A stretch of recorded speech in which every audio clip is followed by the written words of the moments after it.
নদিয়ার কৃষ্ণগঞ্জে শিবনিবাসে রয়েছে এশিয়া মহাদেশের মধ্যে দ্বিতীয় বৃহত্তম শিবলিঙ্গ। 262 বছর আগে ভৈমী একাদশী তিথিতে এই শিব মন্দির প্রতিষ্ঠা করেছিলেন রাজা কৃষ্ণচন্দ্র রায়। মন্দিরের প্রতিষ্ঠা দিবস উপলক্ষে বসেছিল মেলা। এই মেলার বৈশিষ্ট্য মাইলোর খই। মূলত যারা একাদশী করেন, অর্থাৎ বেশিরভাগই বৃদ্ধ বৃদ্ধারা, তারা শিবলিঙ্গের মাথায় জল দিয়ে তারপর জলপান করেন। এই মেলায় যারা আসেন তারা প্রত্যেকেই মাইলোর খই নিয়ে যান। এই মেলা শুরু হয় ভৈমী একাদশী তিথিতে, চলে শিবরাত্রি পর্যন্ত। সকাল থেকে শিব মন্দিরে পুজো দিতে ভক্তের ঢল। বিশেষ পুজো রাজা কৃষ্ণচন্দ্রের নামেই উৎসর্গ করা হয়। মন্দিরের পুরোহিত স্বপন ভট্টাচার্য বললেন, ভৈমী একাদশীতে শিব মন্দিরে জল ঢালার পর রাম সীতা মন্দিরে সিঁদুর ও আলতা দিয়ে ভোগ দেন।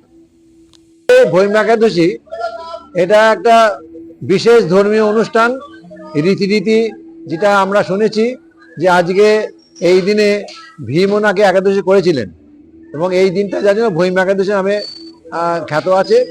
আর একটা বিশেষ কথা হচ্ছে, এই যে একাদশী আজকে সধবা বা বিধবা যারা আছেন, যারা বিধবা তারা আজকে যদি রাম সীতা চরণে অর্ঘ্য দেন, বিশেষ করে যারা রাম সীতা মায়ের উদ্দেশ্যে দেন সিঁদুর আলতা, তাহলে যারা আজকে বিধবা এসে দিচ্ছেন, এটা পরবর্তী কালে তাদের এই বার্ধক্যরা বৈধব্য যন্ত্রণা ভোগ করতে হয় না, এটা আমাদের শুনেছি।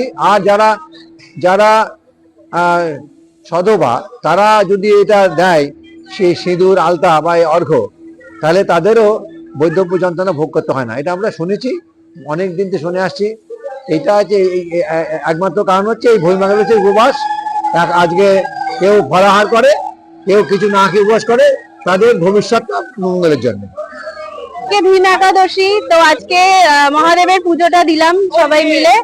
আর এখানটা অনেক প্রসিদ্ধ মন্দির, অনেক প্রাচীন মন্দির। তো এখানটায় এশিয়ার মধ্যে সর্ববৃহত্তম যে শিবলিঙ্গ, সেটা আমাদের নদিয়া জেলায় অবস্থিত। আর আমরা এখানে মাঝে মাঝে আসি পুজো দিতে। তো এখানটায় এসে তো মনটা খুবই প্রশান্তি লাগে, আর এত ভক্তদের সমাগম সেটাও খুবই দুর্লভ অন্যান্য জায়গার থেকে। মোটামুটি এই নদিয়া জেলায় এটা একটা প্রসিদ্ধ।